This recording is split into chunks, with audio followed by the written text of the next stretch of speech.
People की पटवारी की कहानी। एक गुजरी थी। उसने अपनी बहू से कहा कि तू दूध दही बेच आ। तो वह दूध दही बेचने गई। कार्तिक का महीना था। वहां पर सब औरतें पीपल सींचने आई थीं।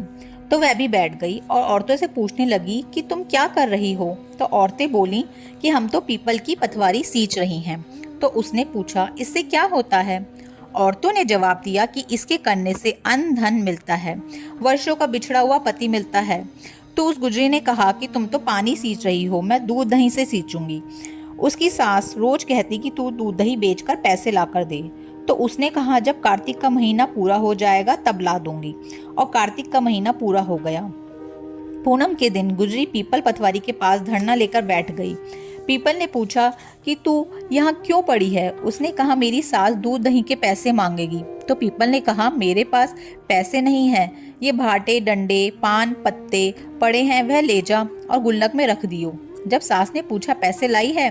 तो गुजरी ने कहा, मैंने पैसे गुल्लक में रखे हैं। तब सास ने गुल्लक खोलकर देखी तो सास देखती रह गई। उसमें हीरे मोती जगमगा रहे हैं, पत्तों का धन हो गया। सास बोली कि बहू इतना पैसा कहाँ से लाई। तो बहू ने आकर देखा तो बहुत धन पड़ा है। तब गुजरी ने कहा, सासू जी, मैंने तो एक महीना दूध दही से पीपल की पटवारी को सींचा था और मैंने उससे धन मांगा तो उसने मुझे भाटे डंडे पत्ते दिए थे जो मैंने गुल्लक में रख दिए थे और वह हीरे मोती हो गए। तब सासू जी ने कहा कि अब की बार मैं भी पटवारी सींचूंगी। सासू दूध दही तो बेच आती और हांडी धोकर पीपल पटवारी में रख आती और बहू से कहती कि तू मेरे से पैसे मांग। तो बहू ने सास से दूध दही के पैसे मांगे।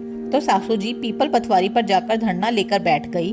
तो डंडे पत्ते पान भाटे उसे भी दिए और कहा, गुल्लक में जाकर रख दे। फिर बहू ने खोलकर देखा तो उसमें कीड़े बिलाव चल रहे थे।